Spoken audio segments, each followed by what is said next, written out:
പ്രിയപ്പെട്ട ഗുഡ്നസ് പ്രേക്ഷകരെ, മനസ്സ് നിറഞ്ഞെന്ന പ്രോഗ്രാമിലേക്ക് ഏവർക്കും ഹൃദ്യമായ സ്വാഗതം. ഇന്നേ ദിവസം നമ്മൾ ഇതുവരെ കണ്ടതിൽ നിന്നും വ്യത്യസ്തമായിട്ടുള്ള ഒരാളെയാണ് പരിചയപ്പെടാൻ പോകുന്നത്. പാലക്കാട് ജില്ലയിലെ നെന്മാറ എന്ന സ്ഥലത്തുള്ള സൗമ്യ എന്ന പെൺകുട്ടി. അവളുടെ ചെറുപ്പകാലം മുതൽ കർത്താവ് അവളിലെ പ്രത്യേകമായ കൃപാവരങ്ങൾ ചൊരിഞ്ഞ് തന്നെ വെളിപ്പെടുത്തി കൊടുത്ത് അവളുടെ ജീവിതത്തിൻ്റെ ഓരോ മേഖലകളിലും കർത്താവ് എപ്രകാരം ഇടപെട്ടു എന്ന് കാണുവാനായിട്ട് നമുക്ക് നെന്മാറയിലേക്ക് ഒരുമിച്ച് പോകാം.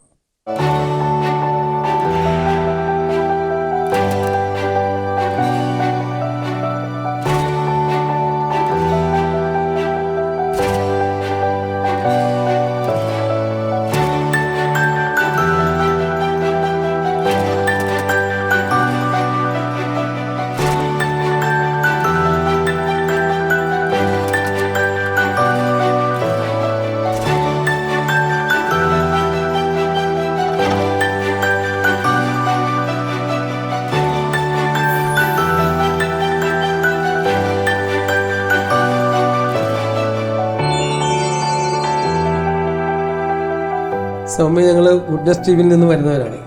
ഗുഡ്നസ് ടി വിയിൽ മനസ്സ് നിറഞ്ഞെന്ന പ്രോഗ്രാം കണ്ടു കാണുമല്ലോ. ആ മനസ്സ് നിറഞ്ഞെന്ന പ്രോഗ്രാമിലേക്കാണ് ഇന്ന് സൗമ്യയാണ് ഞങ്ങൾക്ക് ലഭിച്ചിരിക്കുന്നത്. സൗമ്യ ഈ പ്രോഗ്രാമിലേക്ക് ഞാൻ ഹൃദയപൂർവ്വം സ്വാഗതം ചെയ്യുന്നു. വിശംസായിരിക്കട്ടെ.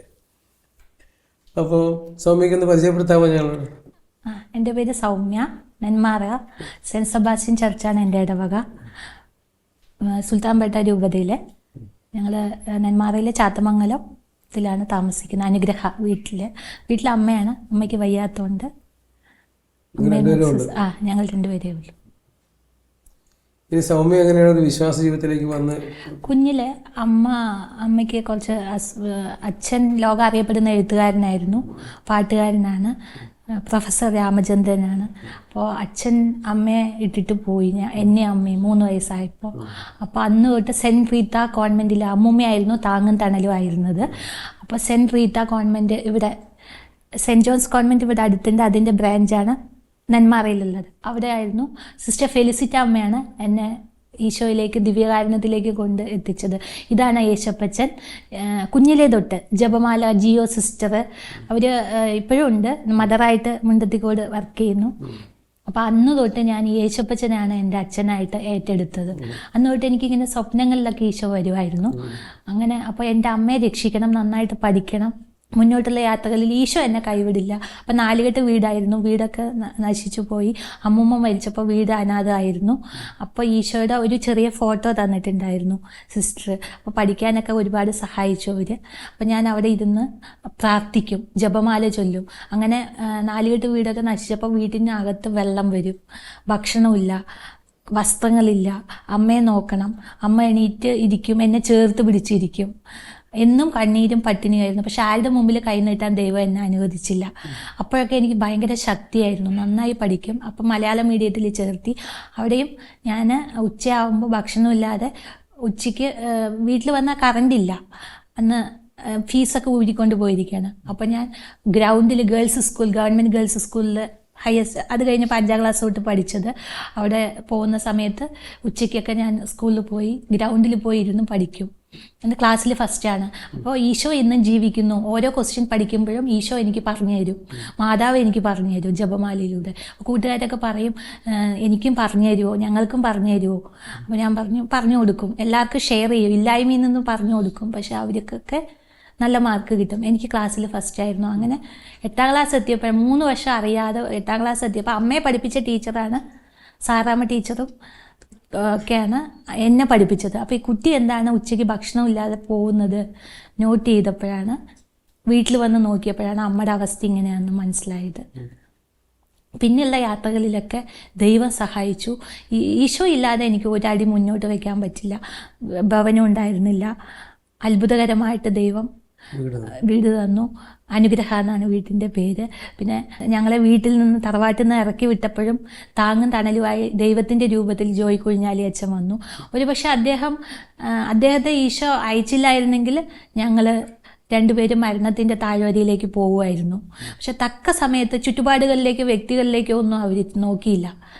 നിത്യപുരോഹിതനായ ഈശോയുടെ രൂപത്തിൽ അദ്ദേഹം വന്നു. പിന്നെ പഠിക്കാനൊക്കെ കോളേജിൽ പഠിക്കാനൊക്കെ മദർ തെരേസ ഇൻസ്റ്റിറ്റ്യൂഷനിലെ sister Felicita, sister Annabel sister, അവരൊക്കെ ഒരുപാട് എന്നെ ഹെൽപ്പ് ചെയ്തിട്ടുണ്ട്. അവരൊന്നും ഇല്ലെങ്കിൽ എൻ്റെ ജേർണലിസം പഠിപ്പും കംപ്ലീറ്റ് ആവില്ല. എൻ്റെ സൗണ്ടൊക്കെ പോയി, കൈയൊക്കെ വിറച്ച് ഒന്നും ചെയ്യാൻ പറ്റാത്ത അവസ്ഥയിലായിരുന്നു ഞാൻ അച്ഛനെ സമീപിച്ചത്. അപ്പോൾ അമ്മയും ഞാനും കൂടെ വീട്ടിൽ നിന്ന് ഇറക്കി വിട്ടപ്പോൾ അച്ഛൻ പറഞ്ഞു, ഒന്നും പേടിക്കണ്ട, അച്ഛൻ ഞങ്ങളെ ദൈവത്തിൻ്റെ രൂപത്തിൽ ഹെൽപ്പ് ചെയ്തു, ഈശോ സഹായിക്കുന്ന പോലെ അവരെ സഹായിച്ചു. പക്ഷേ അതിന് മുമ്പ് വീട്ടിൽ നിന്ന് ഇറക്കി വിടുന്നതിൻ്റെ തലേ ദിവസം എനിക്കൊരു സ്വപ്നം കണ്ടു, ഒരു വൈദികനെ ഞാൻ അയക്കുന്നുണ്ട് എന്ന്, പരിശുദ്ധ അമ്മയും ഈശോയും. അപ്പോൾ എനിക്ക് കോൺഫിഡൻസ് ആയിരുന്നു. അപ്പോൾ ഞാൻ ഫസ്റ്റ് തന്നെ ഇറക്കി വിട്ട് അന്ന് തന്നെ എൻ്റെ സെൻറ്റ് ജോൺസിലേക്കാണ് പോയത്. അപ്പോൾ സിസ്റ്റർ അനുപമ ഉണ്ടായിരുന്നു, അവർ എന്നെ പഠിപ്പിച്ച സിസ്റ്ററായിരുന്നു. അപ്പോൾ അവരും ജോൺസി മദറും അച്ഛൻ്റെ അടുത്തേക്ക് അയച്ചു. പിന്നെ ഞങ്ങൾക്ക് വച്ചടി ഈശോ ഉയർച്ചയിലേക്കാണ്. അന്നനാൾ വേണ്ടതൊക്കെ ദൈവം തരും. ബാങ്ക് ബാലൻസോ ഒന്നും അങ്ങനെയൊന്നുമല്ല, പണക്കാരൊന്നുമല്ല. ഈശോയാണ് എനിക്ക് സമ്പത്ത്, ദൈവരാജ്യത്തിലാണ് സമ്പത്തുള്ളത്. പിന്നെ ക്രിസ്ത്യൻ ധ്യാനം കൂടിയപ്പോഴാണ് പനക്കലച്ചൻ കുഞ്ഞിലെ എൻ്റെ ഒരു ആത്മീയ ഗുരുവാണ്. അച്ഛൻ പറയും, ദൈവരാജ്യത്ത് മോൾക്ക് ഒരുപാട് സമ്പത്തുണ്ട്, ഈശോ തരും. ഈശോയാണ് ആശ്രയിക്കേണ്ടത്, വ്യക്തികളിലേക്കല്ല ആശ്രയിക്കേണ്ടത്. ഇറങ്ങിച്ചെല്ലുന്ന സ്നേഹമാണ് ഏറ്റവും വലുത്. ഞാൻ എൻ്റെ അച്ഛനോട് ക്ഷമിച്ചപ്പോൾ ദൈവം എനിക്ക് എൻ്റെ ജീവിതത്തിൽ വലിയ വലിയ അത്ഭുതങ്ങൾ ചെയ്തു തന്നു. അതാണ് എൻ്റെ ജീവിതത്തിലെ ഏറ്റവും വലുത്. പിന്നെ അമ്മയ്ക്ക് രോഗാവസ്ഥയാണ്. പക്ഷെ എന്നാലും ഞാൻ എൻ്റെ അമ്മയെ പൊന്നുപോലെ നോക്കുമ്പോൾ രോഗികളായ മാതാപിതാക്കളുടെ കിടക്ക മക്കൾക്ക് അനുഗ്രഹമായി തീരുമെന്ന് പറയുന്നത് പോലെ എനിക്കതിൽ ഒരു പരിഭവവും ഇല്ല. എനിക്ക് വളരെ സന്തോഷമാണ്. ഒരു നിമിഷം പോലും ഞാൻ അമ്മയെ വിട്ടിരിക്കില്ല. ദൈവത്തിനറിയാം, ദിവ്യകാരുണ്യ ഈശോയെ വിട്ടിട്ടിരിക്കാൻ എനിക്ക് കഴിയില്ല. ഒത്തിരി ദേഷ്യപ്പെടും, പക്ഷെ ഞാൻ മൗനമായിട്ട് പുഞ്ചിരിയോടെ എൻ്റെ അമ്മയല്ലേ സ്വീകരിക്കും. പിന്നെ ഫാദർ പറഞ്ഞാൽ എല്ലാം കേൾക്കും അമ്മ. വിശ്വമിശായിരിക്കട്ടെ. അച്ഛൻ സൗമ്യയുടെ സ്പിരിച്വൽ ഫാദറാണെന്ന് മനസ്സിലാക്കുന്നു. അച്ഛനെ ഒന്ന് ഇൻട്രൊഡ്യൂസ് ചെയ്യാമോ? ഞാൻ ഫാദർ ജോയി കുഴിഞ്ഞാലിൽ, പ്രവിത്താനം, MSFS. ഞാൻ ആന്ധ്രയിലും തെലങ്കാനയിലുമായിട്ട് 33 വർഷം സ്കൂളിൽ വർക്ക് ചെയ്തു. 27 വർഷം പ്രിൻസിപ്പളായിട്ട് ജോലി ചെയ്തു. അതിനുശേഷം പ്രൊവിൻഷ്യൽ എന്നോട് ചോദിച്ചു, കേരളത്തിൽ വർക്ക് ചെയ്യാൻ താല്പര്യമുണ്ടോ? ഒന്ന് നോക്കിക്കളയാം എന്ന് പറഞ്ഞു. അങ്ങനെ പ്രൊവിൻഷ്യൽ എന്നെ അൽവശ്ശേരി പള്ളിയിലെ വികാരിയായിട്ട് നിയമിച്ചു. അവിടെ അൽവശ്ശേരി പള്ളിയിൽ ഞാനായിരിക്കുന്ന കാലത്താണ് സൗമ്യയായിട്ട് പരിചയപ്പെടുന്നത്. അവർ വരുന്ന കാലത്ത് സാമ്പത്തികമായിട്ട് വളരെ തകർന്നൊരു നിലയായിരുന്നു. പക്ഷേ അവരെ കൈപിടിച്ച് ഉയർത്താൻ പറ്റിയതിൽ എനിക്ക് സന്തോഷമുണ്ട്. അത് ദൈവത്തിൻ്റെ കൃപ കൊണ്ടാണ്. ദൈവം പലപ്പോഴും നമ്മളെ ഒരു ഉപകരണമായിട്ട് ഉപയോഗിക്കുന്നു. ഇപ്പോൾ ഇവിടെ MSFSൻ്റെ ഇപ്പം ഞാൻ വടക്കഞ്ചേരിയിൽ MSFS ഫാദേഴ്സ്, റിട്ടയർ ചെയ്ത MSFS ഫാദേഴ്സിൻ്റെ ഒരു ഹോമുണ്ട്. അതിൻ്റെ ഡയറക്ടറായിട്ട് അല്ലെ അഡ്മിനിസ്ട്രേറ്ററായിട്ട് ജോലി ചെയ്യുന്നു. പിന്നെ അവിടെ തോട്ടമുണ്ട്, ആ തോട്ടത്തിൻ്റെ എസ്റ്റേറ്റ് മാനേജറും കൂടിയായിട്ട് ഞാനിപ്പോൾ ജോലി ചെയ്യുകയാണ്. അവിടെ ഞങ്ങൾ 7 അച്ഛന്മാരുണ്ട്. ആ 7 പേരിൽ ഒരാൾ എൻ്റെ കസിനാണ്. കസിൻ എന്ന് പറഞ്ഞാൽ തോമസ് ആനിക്കല. അച്ഛൻ നായ്ക്കുംപറമ്പിൽ അച്ഛൻ്റെ അങ്കിളാണ്, അമ്മയുടെ ആങ്ങള. അച്ഛനും സൗമ്യയെക്കുറിച്ച് എന്താ പറയാനുള്ളത്? സൗമ്യ നല്ല ഈശ്വരവിശ്വാസമുള്ള ഒരു കുട്ടിയാണ്. ദൈവത്തിൽ ആശ്രയിച്ച് ആണ് എപ്പോഴും ജീവിച്ചിരുന്നത്. ചെറുപ്പം മുതലേ വളരെ ഭക്തി കാര്യങ്ങളിലും കൊന്ത ചെല്ലുന്നതിലും അതുപോലെ പ്രാർത്ഥിക്കുന്നതിലും എല്ലാം എപ്പോഴും താല്പര്യം കാണിച്ചിരുന്നു. സൗമ്യ എന്ത് പറഞ്ഞാലും പറയും, ഈശോയുടെ ഇഷ്ടം, ഈശോയ്ക്ക് ഇഷ്ടമുള്ളവങ്കിൽ അത് നടക്കും. അപ്പോൾ ഇന്നലെ സൗമ്യയ്ക്ക് ഡ്രൈവിംഗ് ലൈസൻസ് കിട്ടി. അതിനെപ്പറ്റി പോകുന്നതിന് മുമ്പേ എന്നെ വിളിച്ചു. സൗമ്യ പറഞ്ഞത്, ഈശോയ്ക്ക് ഇഷ്ടമാണെങ്കിൽ കിട്ടും. ഇന്നലെ ടെസ്റ്റ് പാസ്സായി, കിട്ടി. അങ്ങനെ എല്ലാ കാര്യങ്ങളും ഈശോയുടെ ഇഷ്ടം അനുസരിച്ചാണ്.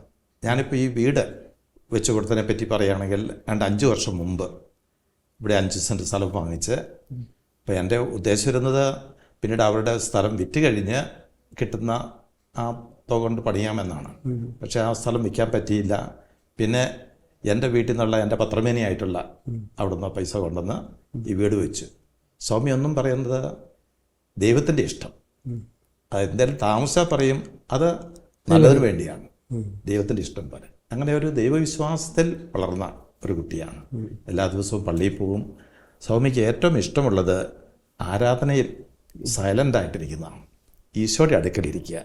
പിന്നെ ധാരാളം പദ്യങ്ങൾ എഴുതിയിട്ടുണ്ട് ഈശോയെക്കുറിച്ചും ഈശോയുടെ സ്നേഹത്തെക്കുറിച്ചും. പിന്നെ ഞാൻ സൗമ്യയോട് ചോദിച്ചിട്ടുണ്ട് എന്തുകൊണ്ടാണ് കല്യാണം കഴിക്കാത്തതെന്ന്.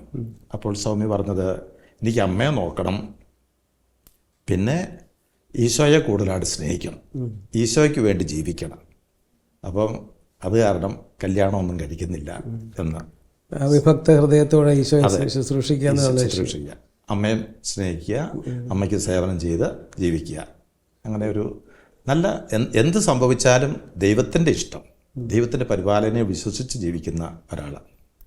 അതുപോലെ എൻ്റെ വീട്ടിലാണെങ്കിലും എന്തെങ്കിലും ആവശ്യം വന്നാൽ ഞാൻ അപ്പോൾ സൗമ്യയോട് പ്രാർത്ഥിക്കാൻ പറയും. ഉദാഹരണം, എൻ്റെ നീസിന് ഇംഗ്ലണ്ടിൽ പഠിക്കാൻ പോകാനായിട്ട് ആവശ്യം വന്നപ്പം ഞാൻ സൗമ്യയോട് പറഞ്ഞു ഇങ്ങനെ ഒരു ഇൻ്റർവ്യൂ ഒക്കെ ഉണ്ട്, പ്രാർത്ഥിക്കണം. പ്രാർത്ഥിച്ചു. എൻ്റെ നീസ് ഇംഗ്ലണ്ടിൽ പോയി. അങ്ങനെ പ്രാർത്ഥിക്കുന്ന കാര്യങ്ങളൊക്കെ സാധിച്ചു കിട്ടുന്നുമുണ്ട്. നല്ല ഈശ്വരവിശ്വാസത്തിൽ വളർന്നു വന്ന ഒരാളാണ്. പിന്നെ അമ്മയ്ക്ക് സേവനം ചെയ്തുകൊണ്ട് അമ്മയെ ശുശ്രൂഷിച്ച് ജീവിക്കുന്നു. അമ്മയ്ക്ക് എന്തെങ്കിലും രോഗങ്ങളൊക്കെ ഉണ്ടെന്ന് തോന്നുന്നല്ലേ? അമ്മയ്ക്ക് രോഗമുണ്ട്, ഷുഗർ ഒരുപാടുണ്ട്. ഒരു കാലിൻ്റെ ഒരു ഓപ്പറേഷൻ നടത്തിയിട്ട് ഏതാണ്ട് 1 വർഷം കഴിഞ്ഞു, ഇപ്പോഴും കഴിഞ്ഞിട്ടില്ല. ഷുഗർ കൂടുതലാകുന്നുണ്ട്. അത് കാരണം അമ്മയ്ക്ക് അങ്ങനെ പ്രശ്നങ്ങളുണ്ട്. അപ്പോൾ ശരിക്കും അച്ഛൻ ഇവിടെ സ്പിരിച്വലായിട്ട് ഗൈഡ് ചെയ്യുന്നുണ്ട്, മറ്റു കാര്യങ്ങളും ശ്രദ്ധിക്കുന്നുണ്ട് കുറച്ചൊക്കെ അല്ലേ? അതെ, ശ്രദ്ധിക്കുന്നുണ്ട്. പിന്നെ അമ്മയാണെങ്കിലും ഞാൻ പറഞ്ഞു കഴിഞ്ഞാൽ ഉടനെ അമ്മ അത് കേൾക്കും. ആണല്ലേ? സാധാരണ മറ്റുള്ളവരെ അനുസരിക്കാറില്ല. അത് ശരി. ഇപ്പം മരുന്ന് കഴിക്കാനാണെങ്കിലും ഞാൻ പറഞ്ഞു, അല്ലെങ്കിൽ ഫോൺ അമ്മയുടെ കൂടെ എന്ന് പറഞ്ഞാൽ ഉടനെ അമ്മ അത് ചെയ്തേക്കാന്ന് പറയും. അങ്ങനെ അമ്മയാണെങ്കിലും പറഞ്ഞാൽ കേൾക്കും. പക്ഷെ ഇച്ചിരി കടുംപിടുത്തമുള്ള ആളാണ്. രോഗത്തിൻ്റെതൊക്കെ ആയിരിക്കണം. പിന്നെ ചെറുപ്പം മുതലേ ഇങ്ങനെ വളർന്നു വന്നതാണല്ലോ, ആ സാഹചര്യം കൊണ്ടുമായിരിക്കും. പക്ഷെ ഞാൻ പറഞ്ഞു കഴിഞ്ഞാൽ അമ്മ അത് കേൾക്കും. അപ്പോൾ ഈ സൗമ്യക്ക് പല കലാപരമായിട്ട് പല കഴിവുകളും ഉണ്ടല്ലോ. അതുപോലെ തന്നെ മറ്റു പല ചെറിയ ജോലികളൊക്കെ ചെയ്യുന്നുണ്ടല്ലോ. അതിനൊക്കെ പ്രകാരം അച്ഛൻ അവരെ ഹെൽപ്ഫുൾ ആകാറുണ്ട്. എന്നെക്കൊണ്ട് പറ്റുന്ന രീതിയിലെല്ലാം ഞാൻ സഹായിക്കുന്നുണ്ട്. സൗമ്യ തന്നെ പറഞ്ഞിട്ടുണ്ട്, സൗമ്യ സ്കൂളിൽ പഠിക്കുന്ന കാലത്ത് എല്ലാ മത്സരങ്ങളിലും പങ്കെടുക്കും, സമ്മാനം കിട്ടും, കലാതിലകമായിരുന്നു. അതുപോലെ ഡാൻസ് പഠിച്ചിട്ടുണ്ട്, അതുപോലെ മ്യൂസിക് പഠിച്ചിട്ടുണ്ട്. എൻ്റെ ഒരു പ്ലാൻ ഇരിക്കുന്നത് സൗമ്യ ഒരു മ്യൂസിക് സ്കൂൾ ആരംഭിക്കണം എന്നുള്ളതാണ്. അത് ഫൈനാൻഷ്യൽ പ്രോബ്ലം കൊണ്ടാണ് ആരംഭിക്കാത്തത്. അത് നെന്മാറയിലൊരു സ്കൂൾ ആരംഭിക്കുകയാണെങ്കിൽ സൗമ്യയ്ക്കും ഈ കുടുംബത്തിനും നല്ലത് പോകാൻ പറ്റും. എന്നെക്കൊണ്ട് എല്ലാ കാലത്തും സഹായിക്കാൻ പറ്റിയല്ലോ. അത് കാരണം ഒരു ഇൻഡിപെൻഡൻ്റ് ആക്കി വിടണം എന്നുള്ളതാണ് എൻ്റെ പ്ലാന്. സൗമ്യ വളരെ ടാലൻ്റുള്ള ഒരു കുട്ടിയാണ്. പെട്ടെന്ന് കഥ എഴുതും. അതുപോലെ ഇവിടെ ഇരിക്കുന്ന ഈ ബുക്കുകളെല്ലാം സൗമ്യ എഴുതിയ പദ്യങ്ങളും കവിതകളും കഥകളുമാണ്. അങ്ങനെ പല രീതിയിലും ടാലൻ്റുള്ള ഒരു കുട്ടിയാണ് സൗമ്യ. അപ്പോൾ ഇത്തരത്തിൽ കഴിവുകളൊക്കെ ഉള്ളൊരു കുട്ടിക്ക് ഇങ്ങനെ ഒരു സപ്പോർട്ട് കിട്ടിയത് വളരെ ഉപകാരമായി. അച്ഛൻ്റെ സാന്നിധ്യം തമ്പുരാൻ അവർക്ക് വളരെ അനുഗ്രഹമായി തീർന്നതൊക്കെ അല്ലേ? അച്ഛനെ ഒന്ന് പരിചയപ്പെടാൻ സാധിച്ചാലും അച്ഛൻ ഇങ്ങനെയൊക്കെ സഹായിക്കുന്ന ഏറെ സന്തോഷമുണ്ട് അച്ഛൻ. ശരി. പാട്ട് എഴുതുകയും പാടുകയൊക്കെ ചെയ്യുന്നു. പാട്ട് എഴുതും. ഒരു പാട്ട് പാടാമോ? പാടാം. ഉണை പാടും பொழுதெல்லாம் ஆனந்தமே என்னுள்ளத்தில் எழுகின்ற இறையேசுவே. உனை பாடும் பொழுதெல்லாம் ஆனந்தமே என்னுள்ளத்தில் எழுகின்ற இறையேசுவே. நினைவாகி உணவாகி உயிராகியே என் நீங்காத நிழலாகும் பேரின்பம் நீ, நீங்காத நிழலாகும் பேரின்பம் நீ. എഴുതിയിട്ടുള്ള പാട്ടൊന്ന് പാടാമോ? ശാരീരം പാടി ഉറക്കുന്നൊരമ്മയുണ്ടേ, എന്നെന്നും ചാരെ നടക്കുന്നൊരമ്മയാണേ. പരിശുദ്ധ അമ്മ സ്വർഗീയ രാജ്ഞി, നമിക്കുന്നു ഞാൻ നിന്നെ എന്നും.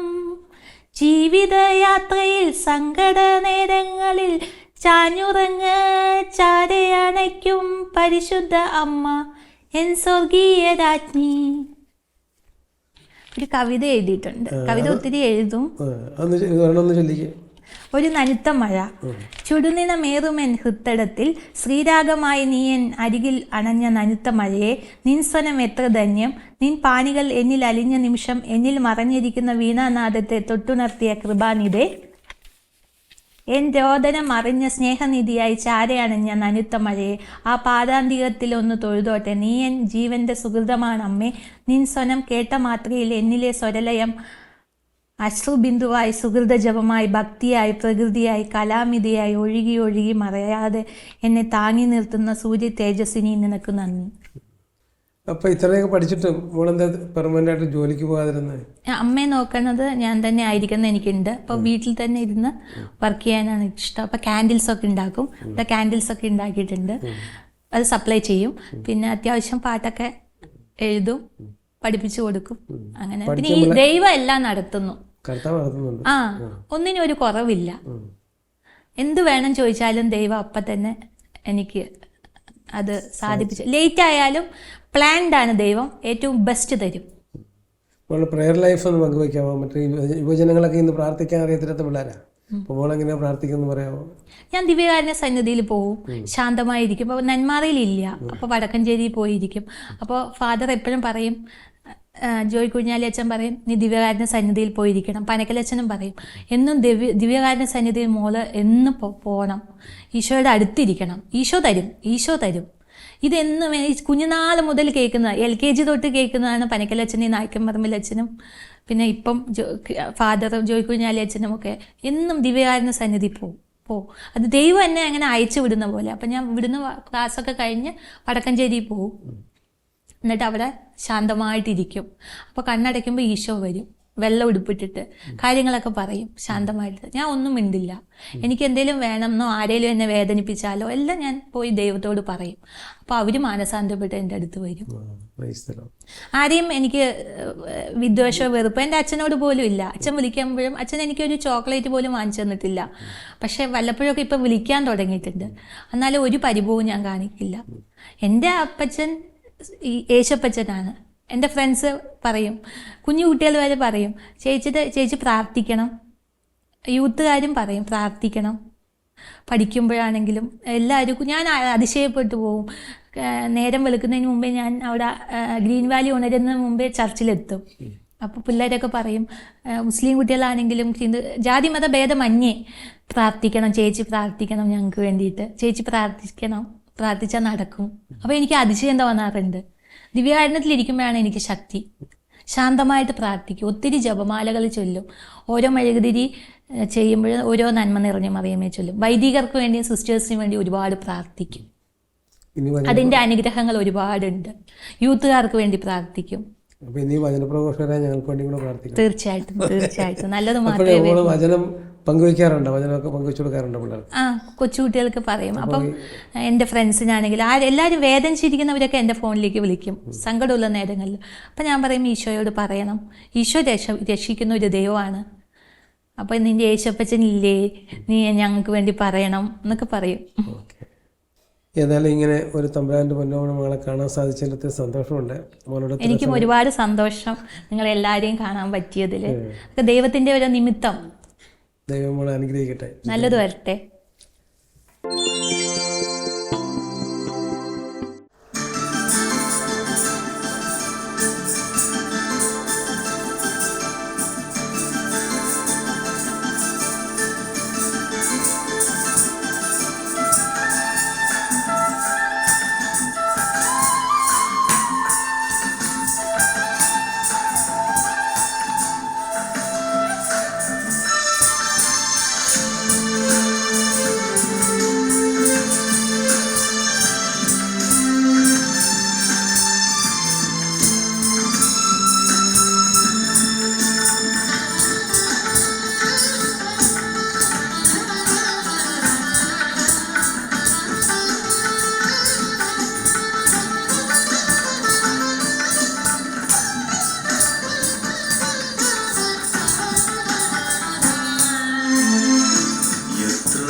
എത്ര വളർന്നാലും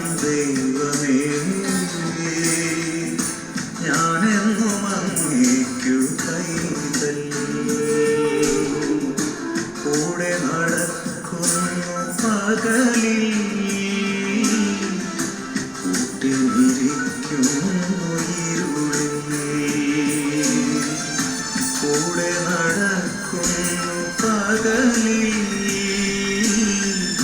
കൂട്ടുമിരിക്കുന്നു എത്ര വളർന്നാലും ദൈവമേ ഞാനെന്നും അങ്ങേക്കു പൈതൽ.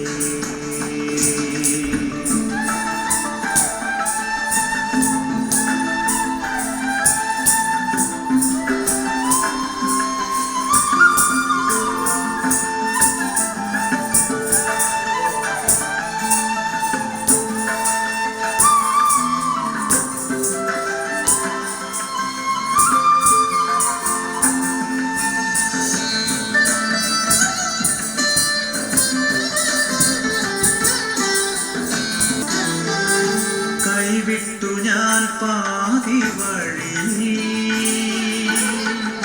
കാത്തു കാത്തിടും നിൻ സ്നേഹം. കൈവിട്ടു ഞാൻ പാതി വഴി കാത്തു കാത്തിടും നിൻ സ്നേഹം. ഒടുവിൽ തളർന്നിരുന്നിടമോ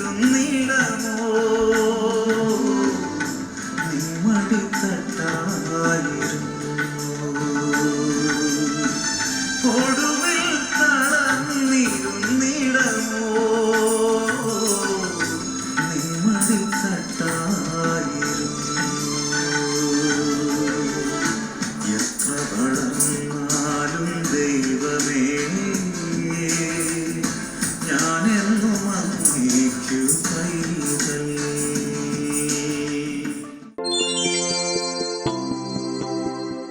പ്രിയമുള്ളവരെ, ഇത്രയും സമയം സൗമ്യ എന്ന പെൺകുട്ടിയുടെ ജീവിതത്തിൽ കർത്താവ് എപ്രകാരമാണ് ഇടപെട്ടതെന്ന് നമ്മൾ കാണുകയായിരുന്നു. അവളുടെ വ്യക്തിജീവിതത്തിലെ കർത്താവിൻ്റെ ദർശനങ്ങളും കർത്താവ് തൻ്റെ ജീവിതത്തിൽ ഇടപെട്ട് അവളുടെ ജീവിതത്തെ എങ്ങനെ ക്രമീകരിക്കുന്നു നമ്മൾ കണ്ടു. പ്രിയമുള്ളവരെ, ഈ അനുഭവം നമുക്ക് വളരെയധികം പ്രചോദനമാകട്ടെ എന്ന് ഞാൻ ആഗ്രഹിക്കുകയാണ്. കർത്താവിനെ ആരന്വേഷിക്കുന്നുവോ അവർക്ക് കണ്ടെത്താൻ കർത്താവ് ഇടയാക്കും. അതിന് ജാതി മതഭേദമില്ലാതെ ഓരോ വ്യക്തികളെയും കർത്താവ് തന്നിലേക്ക് ആകർഷിക്കുന്ന രീതി നമ്മൾ പഠിച്ചു കഴിഞ്ഞു. പ്രിയമുള്ളവരെ, ഇനി അടുത്ത ആഴ്ചയിൽ വേറൊരു വ്യക്തിയെ നമുക്ക് മനസ്സ് നിറഞ്ഞെന്ന പ്രോഗ്രാമിൽ കണ്ടുമുട്ടുവോളം ഒരുമിച്ച് പ്രാർത്ഥിച്ചു.